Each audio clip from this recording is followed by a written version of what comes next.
सभी को नमस्कार। दरबार क्लासेज में आपका स्वागत है। कल अपन ने अपनी जो फर्स्ट वीडियो थी उसके अंदर 9th क्लास का फर्स्ट चैप्टर संख्या पद्धति या फिर नंबर सिस्टम उसका परिचय किया था कि इसके अंदर अपने को पढ़ना क्या है और कैसे पढ़ना है। ठीक है, और आज अपन उसकी प्रश्नावली 1.1 या फिर 1.1 करेंगे।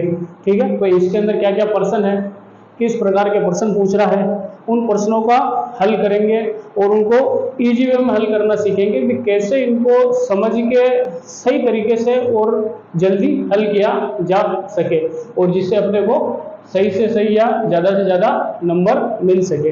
तो उसके लिए अपन आज पढ़ेंगे। ठीक है, तो उसके बारे में अपन आगे बढ़ते हैं। उससे पहले भाई ये अपनी कल फर्स्ट वीडियो थी, आज दूसरी वीडियो है और 9th क्लास का चैप्टर है।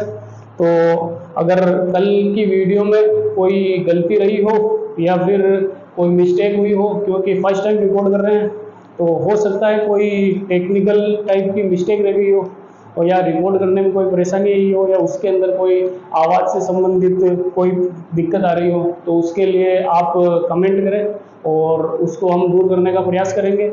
और आज अपन वापस उस वीडियो से आगे बढ़ने का प्रयास करते हैं और उस वीडियो से आगे चलते हैं। तो देखो भाई, कल अपन ने सीखा था भाई परिमेय संख्या क्या होती है भाई परिमेय संख्या क्या होती है। तो अपने को पता तो चल गया था भाई परिमेय संख्या क्या है, और उसके बाद में एक थोड़ा सा रह गया था भाई तुल्य परिमेय संख्या। तुम्हारी किताब में लिखा हुआ है कि भाई तुल्य परिमेय संख्या क्या है। तो भाई अगर गलती से कि आप देखो और वो बताओ कि भाई सर बोल तो रहते भाई अपन सब कुछ पढ़ाएंगे या कराएंगे और इसके अंदर एक तुल्य परिमेय संख्या ही थी, वो दोनों ने बताई दी। तो भाई वो अपन तो अपने जो भी है भाई सब बता देते हैं ताकि किसी को ये नहीं लगे कि कम पढ़ा रहे हैं या कुछ चीजें छोड़ रहे हैं। तो भाई तुल्य परिमेय संख्या, भाई परिमेय संख्या तो अपन को पता चल गई कि वे संख्या जिनको P बटे Q के रूप में लिख सकते हैं। P और Q क्या होने चाहिए भाई, पूर्णांक होने चाहिए। ठीक, सब क्या होने चाहिए भाई, पूर्णांक होने चाहिए। और Q किसकी बराबर नहीं होना चाहिए भाई, 0 के बराबर नहीं होना चाहिए। तो आज अपन पढ़ेंगे तुल्य परिमेय संख्या क्या होती है। तुल्य का मतलब भी होता है कि समान। भाई अपन किसी चीज को तोलते हैं कि नहीं तोलते हैं, भाई तोलते हैं। अगर वो कांटा बराबर आ जाता है तो अपन कहते हैं भाई ये दोनों समान है या फिर तुल्य है। तो ये इसका मतलब हो जाएगा समान। तो दो परिमेय संख्याएं, जैसे मैंने लिख दी 1/2, क्या लिख दिया भाई 1/2, और उसके बराबर में जैसे मैंने लिख दिया 2/4। तो अब देखो ये दोनों तुल्य है कि नहीं, दोनों बराबर है कि नहीं। देखो आप बोलोगे सर इसमें तो 1 है और इसमें नीचे 2 है, लेकिन फिर भी ये तुल्य परिमेय संख्याएं हैं। कैसे है भाई इसको अगर अपन 2 के पहाड़े से काटेंगे तो 2 एकम 2, 2 दूना 4। भाई आ रहा है कि नहीं आ रहा, 1/2, इधर भी 1/2। और ऐसे ही कोई और संख्या हो, जैसे 2 है 50/100 हो, कितने लिखे हो भाई 50/100 लिखे हो, तो ये भी इसके तुल्य परिमेय संख्या है। कैसे है भाई, जैसे 1 0 में से 1 0 कट गया, 5 एकम 5, 5 2 10, तो ये भी 1/2। तो ऐसी परिमेय संख्याएं जिनका मान एक ही हो या फिर देखने में तो अलग लग रही हो, लेकिन उसको अगर अपन सरल करें तो लास्ट में एक ही जैसा परिणाम प्राप्त हो या फिर एक ही जैसा रिजल्ट प्राप्त हो, तो वो कैसी संख्या कहलाएगी भाई, तुल्य परिमेय संख्याएं। और अपने को तो इसका मतलब ध्यान रखना है, तुल्य का मतलब होता है समान। समान कब होगा, जब उसका रिजल्ट समान आएगा लास्ट के अंदर। भाई पहले तो कुछ भी हो रहा हो, भाई क्या अपने को देखने में फर्स्ट दृष्टया तो ये भी अपने को 2/4 ये एक जैसी लगी नहीं, चलो ये तो फिर भी अपने को जल्दी काटने में आ रही है, इसलिए कोई दिक्कत नहीं है। जैसे अपने वही ऐसी संख्या लिखी आ जाए जिसमें अपने को थोड़ा दिक्कत है 36 और नीचे की साइड में 72 लिखा जाए या 72 लिखा जाए, और तो इसको देखने में डायरेक्ट तुल्य तो अपन बता नहीं सकते, इसको सरल करेंगे तभी तो अपने को आता होगा 36 से कम 36, 36 गुना 72, तो ये भी तुल्य परिमेय संख्या है। तो एक मोटी बात इसमें यह है कि भाई तुल्य का मतलब होता है समान। दो परिमेय संख्याएं तब समान होती है जब एक प्रथम दृष्टि में तो अगर वो समान लगे नहीं लगे, लेकिन उनको सरल करने पर उनका परिणाम अगर समान आ रहा तो वो कैसी संख्या हो जाएगी भाई, तुल्य परिमेय संख्या। ठीक है, अब उसके आगे अपन करेंगे इसके प्रश्नावली 1.1 करेंगे, उसके सवाल करेंगे। ठीक साहब, तो ये तुल्य परिमेय संख्या अपन को पता चली गई, विकल्प को कोई बोले नहीं, मैं सर ने बताया ही नहीं। ठीक साहब, तो अब देखो तुम्हारे 1.1 के अंदर पहला प्रश्न है, क्या 0 एक परिमेय संख्या है। भाई क्या पूछ रहा है कि भाई 0 क्या एक परिमेय संख्या है। क्या आप इसे P बटे Q के रूप में लिख सकते हैं, जहां P और Q पूर्णांक है और Q 0 के बराबर नहीं हो? क्या भाइयों, ये कह रहा है क्या 0 को आप परिमेय संख्या बता सकते हो क्या?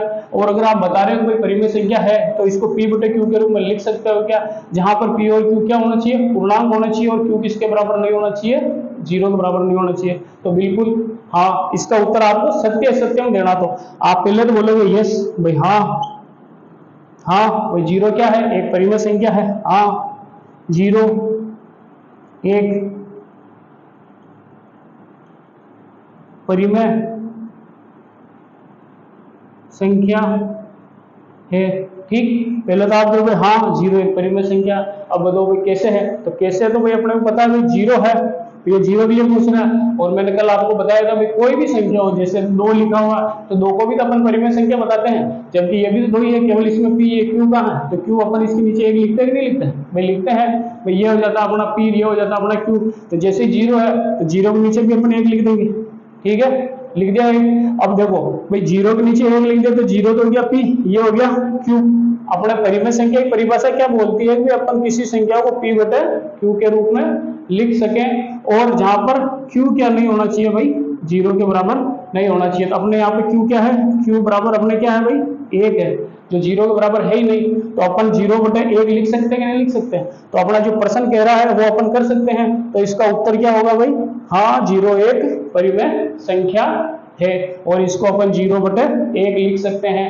भाई परिमेय संख्या कब नहीं होती है, जब नीचे की साइड में 0 आ जाए। क्या आ जाए भाई, नीचे की साइड में 0 आ जाए। जब नीचे 0 आ जाता है तो परिमेय संख्या नहीं हो रही है, ऊपर 0 है तो उससे कोई दिक्कत ही नहीं है अपने को, ठीक है साहब। तो ये अपने परिमेय संख्या है। ये था आपका पहला प्रश्न। हाँ या ना के प्रश्न है, लेकिन इस टाइप के प्रश्न जैसे एबेसेडर में इनमें पूछे जाते हैं। अब उसके बाद जैसे दूसरा प्रश्न है आपके, इसको भी हटा देते हैं, ऊपर लिख लेते हैं अपन।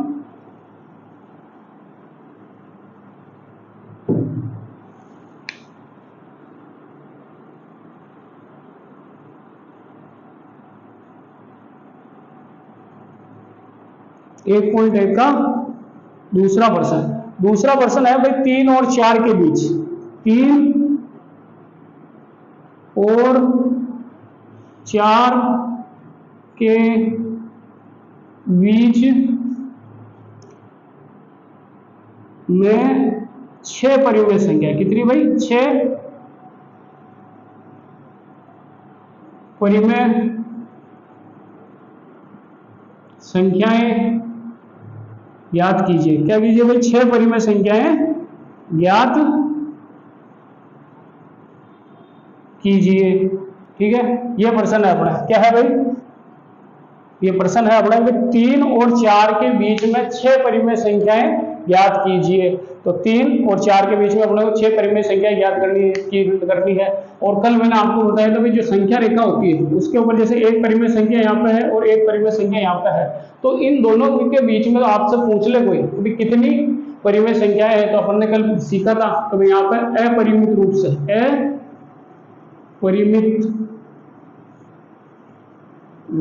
से अनेक परिमेय संख्याएं हैं। क्या है भाई, अनेक परिमेय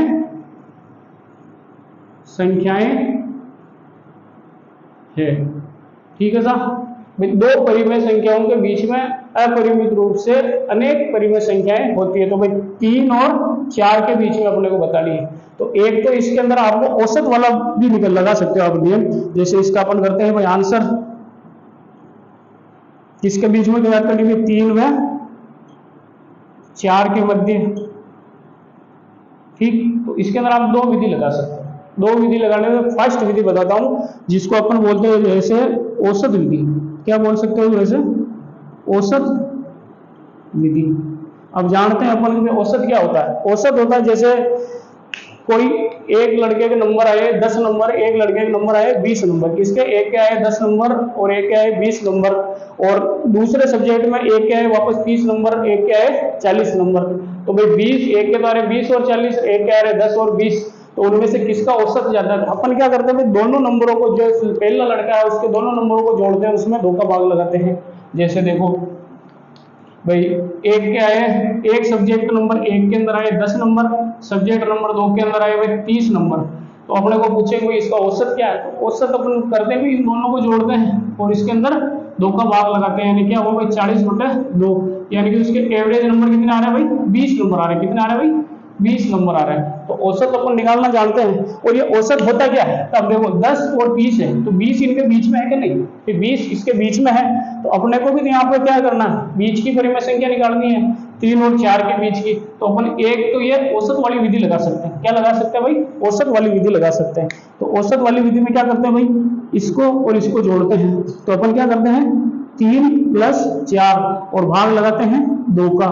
तो क्या आता है अपना भाई 3 और 4 कहते हैं 7, 7/2। तो ये 7/2 कहाँ हो गए भाई, जैसे 7/2 को कैसे लिख सकते हैं अपन भाई 3, 7/2 और 4, यानी कि 3 और 4 के बीच में है 7/2। ठीक है, अब देखो भाई एक संख्या भी हो गई, अब दूसरी संख्या याद करनी। अब देखो ये और ये, ठीक है भाई, अब यहाँ पे एक इसको ले लेंगे और एक 7/2 को ले लेंगे, तो इन दोनों के बीच का औसत भी तो आएगा, और जो औसत आएगा वो इनके बीच में होगा। तो आगे अपन क्या करेंगे भाई, आगे अपन करेंगे इन दोनों को जोड़ेंगे, ये तो फर्स्ट। उसके बाद सेकंड में क्या करेंगे भाई 3 + 7/2, ठीक है, और नीचे की साइड में 2। तो इसका अपन को पता है लघुत्तम लेते हैं। तो लघुत्तम लेते हैं तो क्या होता है भाई 3। इस लघुत्तम लेने का मतलब होता है कि नीचे की साइड में, यानी हर में जो है वो अपने को एक ही टाइप की संख्या नहीं, अभी हर में क्या है 1 है, तो मेरे को यहाँ पर 2, इसको भी 2 करना है, तो नीचे की साइड में 2 से गुणा करूंगा और ऊपर भी 2 से गुणा करूंगा। तो 3 गुना ऊपर हो गया 6 और इधर की साइड में हो गया +7 नीचे की साइड में 2 और ये नीचे 2, ठीक है भाई। तो ये कितना हो गया 7, 6, 13/2। अब ये 2 जब एक नीचे हो तो ये और नीचे चले जाते हैं, तो इसके साथ में आ जाएंगे गुणा में 2, तो कितना आ गया भाई 13/4। कितना आ गया भाई 13/4। तो एक संख्या तो अपने कौन सी हो गई 7/2, दूसरी होगी 13/4। तो अब ये 13/4 कहाँ आएगी, तो इसको ऐसे लिख सकते हैं अपन भाई 3 13/4 7/2 और 4, ये दोनों इनके बीच में है। अब देखो ऐसे जैसे अपन अब इसको ले सकते हैं 7 और 4 को ले सकते हैं। किसको ले सकते हैं भाई 7 और 4 को ले सकते हैं। तो इसको अपन ऊपर करके देखते देखो भाई, अब अपन करेंगे 7/2 और 4 को। तो देखो भाई तीसरे नंबर पे करेंगे, तो इधर की साइड में लिखेंगे 7/2 + 4/2। तो इसका अपन लेंगे लघुत्तम।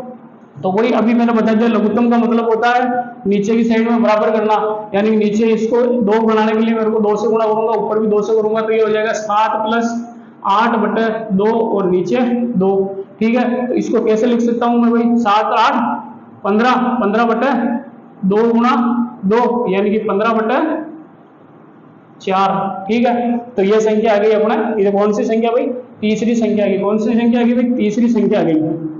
तो इसको अपन कैसे लिखेंगे 3 है, 13/4 है, 7/2 है, 15/4 है और 4 है। तो ये हो गई। तो ऐसे ही अपन और भी सारी बहुत सारी संख्याएं निकाल सकते हैं। इन दोनों को लेकर इनके बीच की संख्या निकाल सकते हैं, फिर इन दोनों को लेकर इनके बीच की संख्या निकाल सकते हैं। कुल मिलाकर अपने को यह है कभी औसत वाली विधि से भी अपन परिमेय संख्या, जो बीच की परिमेय संख्या वो निकाल सकते हैं। एक बार और देखो इसको, देखो कैसे किया अपन ने। तो 3 और 4 के बीच में निकालनी थी, तो 3 और 4 के मध्य 2 विधि होती है। एक तो औसत विधि। औसत विधि में क्या करते हैं भाई, औसत का मतलब होता है इन दोनों को जोड़ेंगे, 2 का भाग लगाएंगे, जितने डाटा है उनका अपन नीचे से भाग लगाते हैं। इन दोनों को जोड़ा 7/2 आया, तो 7/2 है इन दोनों के बीच की संख्या। क्या है भाई इन दोनों के बीच की संख्या 3, 7/2 और 4 आ गया। अब मैं इन दोनों के बीच में एक संख्या निकालना चाहता हूं, ठीक है। तो इन दोनों को जोड़ के 2 का भाग लगा दूंगा तो इसका औसत आ जाएगा। तो इन दोनों को जोड़ता हूं तो भाई 3 + 7/2 लिखते हैं और फिर इसका लघुत्तम लेंगे। तो लघुत्तम में देखो नीचे की साइड में बराबर करते हैं, तो इधर 2 करेंगे तो ऊपर भी 2 करेंगे, तो 6 + 7/2 और ये 2 ऊपर है ये नीचे आ जाते हैं, तो 13/4 इसका हो जाता। तो ये संख्या हो जाती 3, 13/4, 7/2 और 4। और वैसे आगे करेंगे फिर अपन 7/2 और 4 को लेके करेंगे, तो 7/2 + 4 करेंगे, इसके नीचे भी 1 है, इधर भी लघुत्तम लेंगे, इधर भी अपन नीचे की साइड में 2 करेंगे, तो ऊपर भी 2 से गुणा करना पड़ेगा, तो 7 + 8/2 और नीचे की साइड में 2। तो इधर कितना हो गया 15/2, 15/2 नीचे की साइड में आ जाएंगे ये 2, तो गुणा में हो जाएंगे, तो 15/4। तो अगली संख्या कौन सी होगी भाई 3, 13/4, 7/2, 15/4 और 4। ठीक है। अब भाई अपन इन दोनों को लेकर जोड़ के 2 का भाग लगा सकते हैं, इन दोनों को लेकर जोड़ के 2 का भाग लगा सकते हैं, इन दोनों को लेकर जोड़ के 2 का भाग लगा सकते हैं, और इसके बीच में और भी संख्याएं ऐसे ही अपन याद कर सकते हैं। तो एक विधि तो ये हो गई अपने, कौन सी विधि है भैया, औसत विधि। कौन सी विधि हो गई भैया, औसत विधि। अब अगर दूसरी विधि देखो भाई, इसके अंदर तो और किसी को समझ में और नहीं आवा, दूसरी विधि और सरल है, तो उसको भी देख लेते हैं अपन भाई। ये हटा दें, इसको स्क्रीनशॉट ले लेना ताकि बाद में कॉपी में लिख के उसको आगे बाद में समझ सको भाई।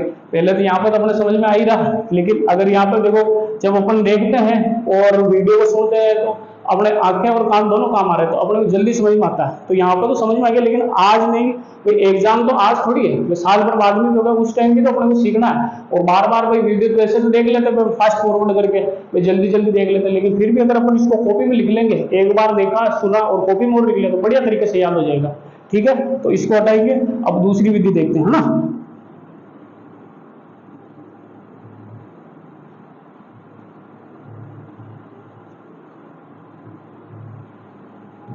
तो अगली विधि देखो भाई, अगली विधि होती है भाई 3 व 4 के बीच निकालनी है अपने को 6 परिमेय संख्या। कितने निकालनी है भाई, 6 परिमेय संख्या क्या निकालनी है, तो 3 और 4 अपने को निकली 6 निकालनी है। तो अपन माने कि भाई 6 यानी कि 6 प्लस 1 करें, कितना आता है भाई 7। कितना आता है, 7 आता है। निकालनी कितनी है 6, तो अपन ने 6 प्लस 1 किया, कितना आ रहा है 7 आ रहा है। अब देखो 7 का भाग किसमें दे कि 3 आ जाए, 7 का भाग किसके अंदर दे कि 3 आ जाए। तो अपने को पता है 7 के पावर में कितने आते हैं 21 आते हैं। कितने आते हैं भाई 21 बटा 7 लिख दूं तो 7 3 21 होता है कि नहीं होता है। इसको अगर मैं काटूं तो आंसर 3 ही आता है कि नहीं आता, आता है भाई 3 आता है। ठीक है, अपने को सबको पता भाई 3 आता है। और वैसे 4 को कैसे लिख सकता हूं मैं भाई, 7 चौक 28 बटा 7 यानी 7 एकम 7, 7 चौक 28, ये भी 4 ही है भाई। तो अब मैंने जो लिखा है इसको अपने को काटना नहीं है भाई, ये काटने के लिए मैंने आपको बताया कि ये जो अपन कर रहे हैं क्यों कर रहे हैं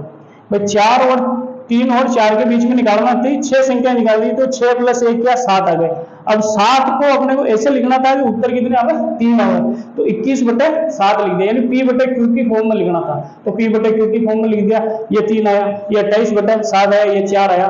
तो अपने को देखो भाई ये 21 बटे 7 और इधर की साइड में ये 28 बटे 7, एक तरह से ये 4 है और ये 3 है। तो इनके बीच में 21 के बाद क्या आता है भाई 22 बटे 7, फिर 23 बटे 7, फिर 24 बटे 7, फिर 25 बटे 7, फिर 26 बटे 7, फिर 27 बटे 7, और ये बीच में जो एक संख्या और रह रही है भाई 27 बटे 7 क्या होती है भाई, इसको हटा देते अपन।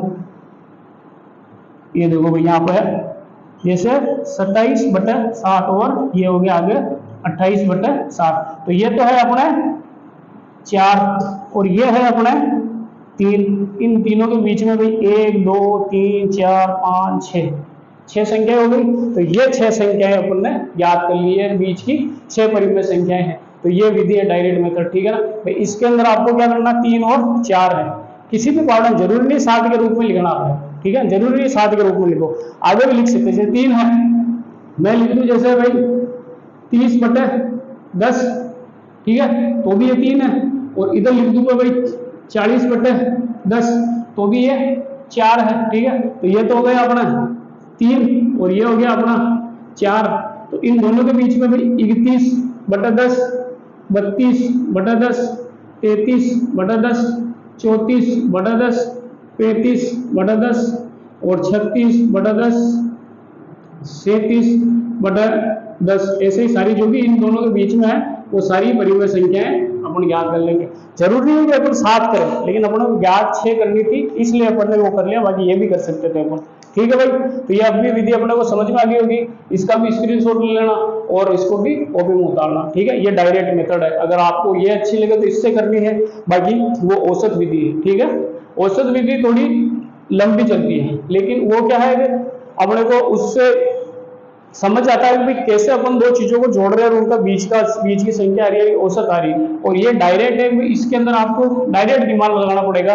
तो भाई अपने को 6 संख्याएं चाहिए, तो मैं 3 और 4 को कैसे लिख सकता हूँ भाई, पी बटे क्यू के रूप में कैसे लिख सकता हूँ भाई। पी बटे क्यू के रूप में 3 के नीचे 1 लिख दोगे, 4 के नीचे 1 लिख दोगे तो भी हो जाएगा, लेकिन इनके बीच में संख्याएं थोड़ी, तो अपने को डायरेक्ट इसी फॉर्म में लिखना था इसको 30/10 या 40/10 या 21/7 या 28/7, जिससे अपन बीच की संख्याएं सरलता से ज्ञात कर सके। ठीक भाई, तो ये हो गया अपना दूसरा प्रश्न।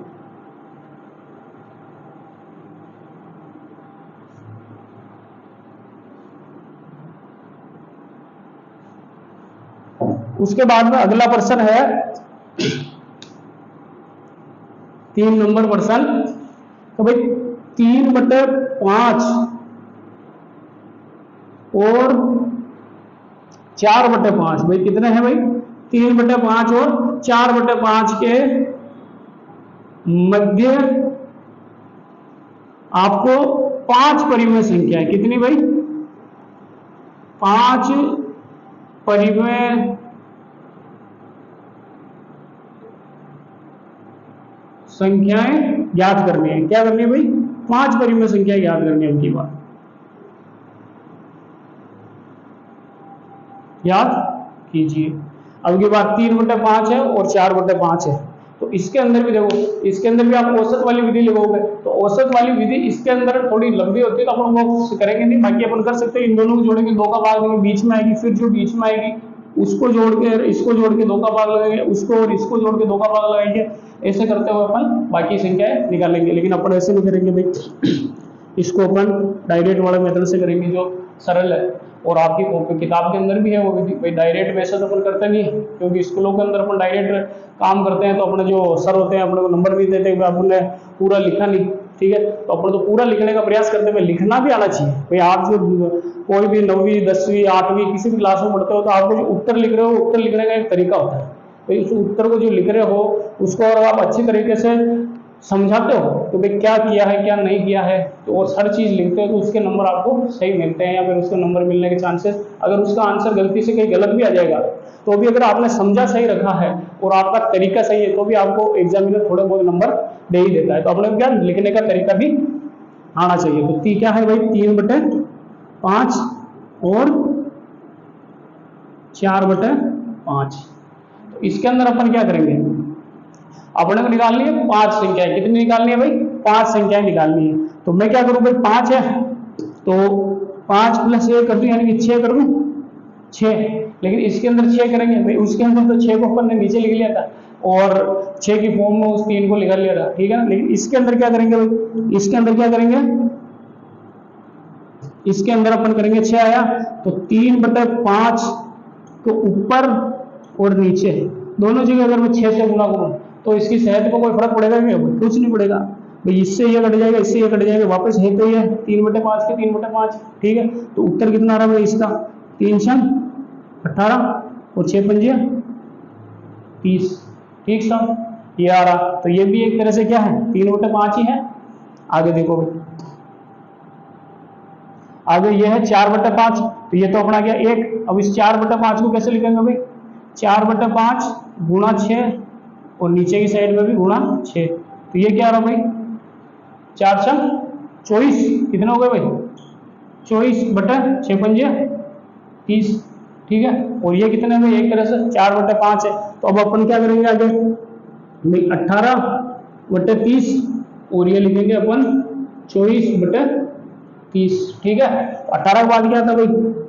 19/30, 20/30, 21/30, 22/30, 23/30, ठीक है। तो कितनी संख्या होगी? 1 2 3 4 5, ठीक है भाई। तो ये 5 संख्या हो गई, क्योंकि भाई अपना ये जो है ये क्या है? एक तरह से 3/5, ये क्या है भाई? 3/5, और ये क्या है अपना? एक तरह से 4/5, ठीक है। तो इन दोनों के बीच में तो निकालनी थी, तो ये जो सारी संख्या है, ये सारी संख्याएं इन दोनों के बीच में है, तो ये 5 संख्या होगी, 1 2 3 4 5, ठीक है। ये आगे समझ में। तो बटे वाली संख्या का कैसे अपन बीच में परिमेय संख्याएं याद करते हैं, ये तरीका है हल करने का तरीका। 3/5 4/5, अपन 5 ने 6 ले लिया, 6 का ऊपर नीचे गुणा किया, ठीक है। तो आप ये यहाँ लिख भी सकते हो कि भाई अंश व हर में 6 से गुणा करने पर, ठीक है। ये लिख भी सकते हो, अगर आप ये लिखोगे तो आपके जो चेक करने वाला है या एग्जामिनर तो उसको अच्छा लगेगा, तो भाई लड़का इसने समझ के कर रखा है सवाल को, ये हर चीज को लिख रहा है, भाई ये क्या कर रहा है जो हर चीज को लिख रहा है, तो वो उसके भी अलग आपको नंबर मिलते हैं या फिर उससे एक अलग फर्क पड़ता है, आपके एक अलग इमेज मिलती है, ठीक है भाई। तो ये हो गया अपना तीसरा पर्सन, हटा दे इसको।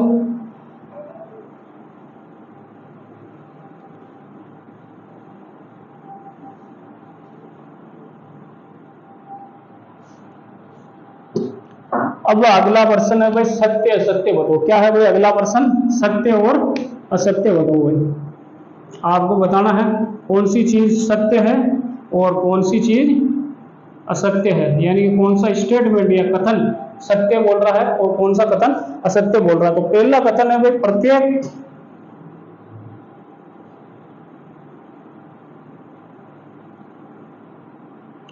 प्रत्येक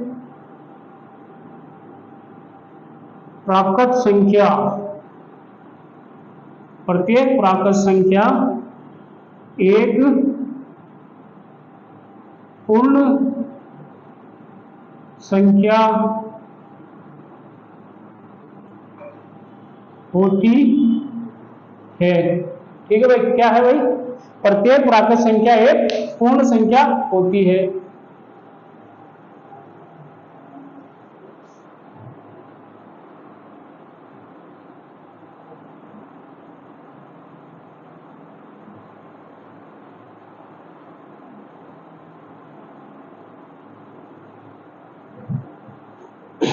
हाँ तो भाई ये अपने प्रश्न है भाई सत्य असत्य बताइए, तो उसके अंदर है भाई प्रत्येक प्राकृत संख्या एक पूर्ण संख्या होती है, ये आपका पहला कथन है। तो इसको आपको बताना भी सत्य है या असत्य है। तो क्या बोल रहा है भाई प्रत्येक प्राकृत संख्या एक पूर्ण संख्या होती है। तो अपने को पहले तो पता है भाई पूर्ण संख्या प्राकृत संख्या कौन सी होती है भाई? प्राकृत संख्या, तो प्राकृत संख्या कौन सी होती है? जैसे ये संख्या रेखा है, ठीक है, तो ये 1 2 3 4 5 और ऐसे अनंत तक, ठीक है। और पूर्ण संख्या कौन सी है भाई? पूर्ण संख्या भी अपन जानते हैं, ये कोई रेखा है तो उसको ये 0 1 2 3 4 5 और ये अनंत तक। तो अब बताओ भाई मेरे को, तो ये प्राकृत संख्या पूर्ण संख्या है कि नहीं? तो पूर्ण संख्याओं के अंदर भी तो 1 2 3 4 5 6 7 है, और इसके अंदर 0 एक्स्ट्रा है, बस क्या है भाई 0 एक्स्ट्रा है, बाकी यही प्राकृत संख्याएं तो है। तो ये क्या बोल रहा है? प्रत्येक प्राकृत संख्या यानी कि प्रत्येक प्राकृत संख्या एक पूर्ण संख्या है, ये पूर्ण संख्या भी है, ठीक है। प्राकृत संख्या एक पूर्ण संख्या भी। तो ये स्टेटमेंट कैसा हो गया भाई? ये स्टेटमेंट है अपने सत्य। कैसा है भाई? सत्य स्टेटमेंट है। कैसा है भाई? सत्य है, ठीक है। तो इसको आपको लिखना है भाई ये कैसा स्टेटमेंट है? सत्य स्टेटमेंट है। अगला स्टेटमेंट देखते हैं अपन भाई।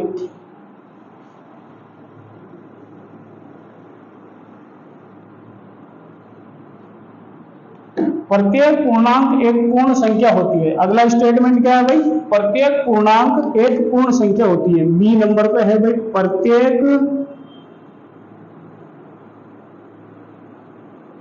पूर्णांक एक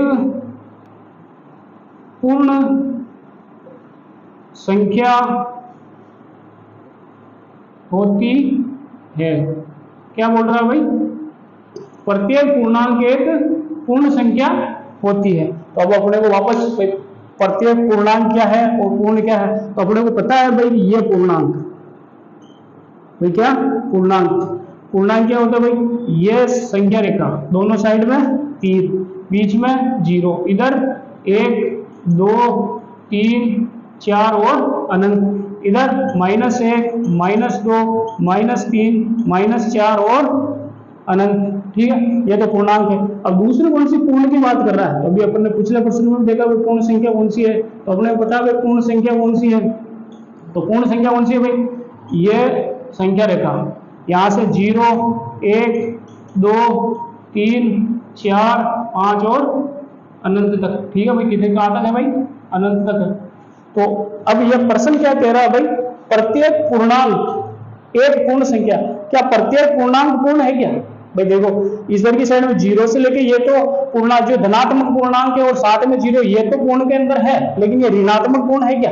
भाई नहीं है। कहाँ है भाई? अपने को दिख रहा है कि इधर की साइड में पूर्ण के अंदर तो माइनस होता ही नहीं है, जबकि ये कह रहा है ये है क्या? तो भाई राम श्याम है क्या? तो अपने को पता है इसके साथ में तो माइनस वाला भी है, तो ये है ही नहीं ना भाई, तो ये है ही नहीं, तो ये सतन कैसा हो गया भाई? ये कथन हो गया अपने असत्य कथन हो गया। कैसा कथन हो गया भाई? असत्य कथन हो गया। अब देखो आप सोच रहे हो सर भाई इनके डायरेक्ट उत्तर बता देते सत्य है सत्य नहीं, आपने वो क्या हर चीज को समझना है भाई, ये समझ के फिर करेंगे तो भाई सत्य सत्य आ रहा है कैसे ये भी तो पता होना चाहिए ना। तो भाई ये दूसरा स्टेटमेंट था। अब एक लास्ट स्टेटमेंट अपने इस प्रश्नावली का, तो वो देखते हैं अपन।